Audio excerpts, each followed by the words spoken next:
Assalamualaikum warahmatullahi wabarakatuh. Apa kabar rekan-rekan honorer se-Indonesia? Di video kali ini kita akan menyampaikan informasi baik di mana ada 4 kelebihan untuk P3K part-time. Jadi di sini judulnya siapa bilang part-time bakal rugi. Pemerintah jamin akan lakukan hal-hal ini. Nah, ini Bapak Ibu informasi baik sekali berkaitan dengan rencana pengangkatan honorer menjadi ASN. Mari kita simak video ini secara bersama.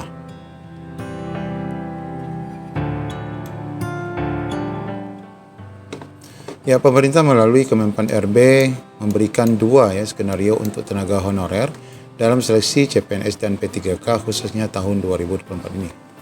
Yang mana kemudian 2 skema ini ditujukan bagi tenaga honorer yang nanti disebut sebagai P3K penuh waktu dan P3K paruh waktu. Ya, tentu kita semua berharap menjadi P3K penuh waktu. Kalaupun menjadi P3K paruh waktu, nah disinilah kita akan dengarkan beberapa keuntungan dan kelebihan. Seperti yang tercantum dalam Undang-Undang ASN Nomor 20 Tahun 2023, bahwa penataan pegawai non-ASN atau kita sebut dengan honorer ini menjadi P3K diselesaikan hingga Desember 2024 ya.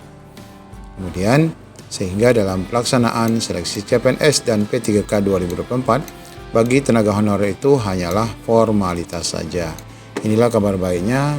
Jadi rekan-rekan yang sudah honorer tidak perlu khawatir nanti tidak lulus ya. Insya Allah pasti lulus. Namun pernyataan dari pemerintah tersebut harus dicermati oleh tenaga honorer yang berkesempatan mengikuti tes seleksi CPNS dan P3K 2024 ini. Meskipun hanya sebatas formalitas, nantinya hasil akhir juga menentukan status tenaga honorer tersebut ya. Jadi tetap diminta untuk bersungguh-sungguh ya dalam pelaksanaan seleksi nanti. Nah, di sini ada 2 kemungkinan ya, atau ada 2 skenario yang disiapkan pemerintah bagi tenaga non-ASN, yaitu menjadi P3K penuh waktu dan P3K paruh waktu sebagaimana yang sudah dijelaskan. Nah, sedikit penjelasan, P3K penuh waktu itu adalah pegawai ASN yang seperti sekarang berstatus P3K dan mendapatkan gaji sebagai ASN P3K. Ini biasanya juga plus TPP ya, ada TPP-nya. Tambahan tunjangan penghasilan, tambahan penghasilan ya. Tambahan penghasilan. Sedangkan tenaga honorer yang diangkat menjadi paruh waktu itu adalah mereka yang hanya mendapatkan NIP tetapi gaji tetap seperti gaji honorer. Nah, kalaupun gaji honorer ini berarti tidak ada TPP ya, minus TPP-nya. Jadi kemungkinan ini gaji sama seperti gaji Bapak Ibu sekarang. Karena ada 3 ketentuan yang kemarin dicatat adalah mereka tidak dipecat, kemudian tidak menambah beban anggaran daerah, kemudian juga tidak mengurangi pendapatan honorer. Nah, namun tenaga honorer jangan berkecil hati. Masih ada beberapa benefit atau keuntungan kelebihan menjadi P3K paruh waktu. Apa saja kita cek di bawah ini. Nah, berikut ini adalah 4 keuntungan yang bisa diperoleh honorer yang nanti jadi ASN P3K paruh waktu. Yang pertama, bahwa tenaga honorer resmi menjadi bagian dari ASN dengan adanya bukti NIP meskipun hanya P3K paruh waktu. Nanti juga tentu pakaiannya, kemudian atributnya tentu saja ini sesuai dengan atribut ASN ya, rekan-rekan sekalian. Ya, siap-siap juga lah baju korprinya ya, supaya nanti dapat juga digunakan. Yang kedua, bila keuangan daerah sudah membaik dan mencukupi, maka P3K paruh waktu ini bisa langsung diangkat P3K penuh waktu tanpa ada tes lagi. Nah, kan kita ketahui mengapa ada skema P3K paruh waktu ini. Alasan dari Kemenpan RB adalah pertama karena belum cukupnya anggaran daerah. Kedua, dengan tidak adanya anggaran daerah itu sehingga ajuan formasi menjadi kurang. Nah, jadi setelah nanti anggaran mencukupi di daerah, maka bisa saja P3K paruh waktu inilah yang akan didulukan menjadi penuh waktu. Kemudian keuntungan ketiga, bila ada pegawai ASN yang pensiun atau ada jabatan kosong, maka bisa juga langsung diisi P3K paruh waktu sesuai dengan kompetensi, kemampuan, dan sesuai dengan jabatan yang kosong itu sendiri. Dan bagi rekan-rekan yang paruh waktu juga disesuaikan mereka mengisi jabatan apa sebagai ASN paruh waktunya.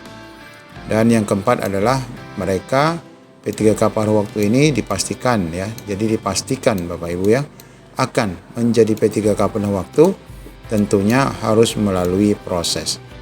Nah, ini sesuai sekali dengan skema mekanisme rencana seleksi ASN P3K tahun 2024 di mana di sini kita ketahui bahwa apabila memenuhi lowongan formasi atau istilahnya anggarannya mencukupi, maka nanti rekan-rekan honorer akan langsung diangkat menjadi P3K penuh waktu ya. Tetapi jika tidak memenuhi lowongan formasi karena keuangan daerahnya memang tidak mencukupi, maka diangkat hanya menjadi paruh waktu. Nah, disinilah mekanismenya nih, mekanisme khususnya, seleksi khususnya di sini. Akan dibuatkan kebijakan mekanisme seleksi khusus ya untuk dengan Permen RB untuk dari P3K paruh waktu menjadi P3K penuh waktu. Ini ada panahnya dari sini. Jadi oleh karena itu tetap bersyukur kita apabila nanti diangkat menjadi P3K paruh waktu karena memang kita tetap menjadi bagian dari ASN yang akan diberikan NIP ya meskipun baru paruh waktu. Bagaimana skema seleksinya? Ya, untuk tahun 2024 semua melakukan CATBKN. Itu apa biar transparan. Kalau CPNS itu nanti dia pakai nomor ambang, nilai ambang batas, passing grade. Tapi kalau P3K itu rankingan gitu ya. Ranking dibutuhkan berapa, ranking berapa ya ditarik ke ranking. Dengan begitu adil. Saya ranking 100 yang dibutuhkan 101 ya saya masuk gitu. Orang ditata biar selesai, jangan wah ini saya mau ngelamar di kota dekat rumah.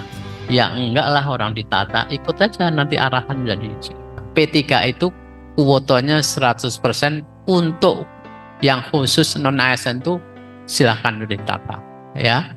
Nah sehingga ini ada muncul formasi. Pak, bagaimana yang tidak memenuhi lowongan formasi? Nah ini di sini nanti ya, ini kebijakan yang belum ada ya, yang bawah itu ya, akan dibuat kebijakan mekanisme seleksi khusus. Ini yang belum muncul. Tapi BKN tidak ada pendataan ulang lagi. Mendingan yang tidak masuk data udah ikut tes saja. Nah, nanti petanya seperti apa, kebijakan menterinya datang. Ya, nah ini syaratnya nih ya. Untuk P3K adalah minimal 2 tahun untuk jenjang pemula terampil mahir. Tapi untuk jenjang muda itu 3 tahun. Nah itulah makanya profesi. Jadi P3 itu diisi orang-orang yang profesional, punya pengalaman. Yang tidak punya pengalaman, mohon maaf, belum bisa.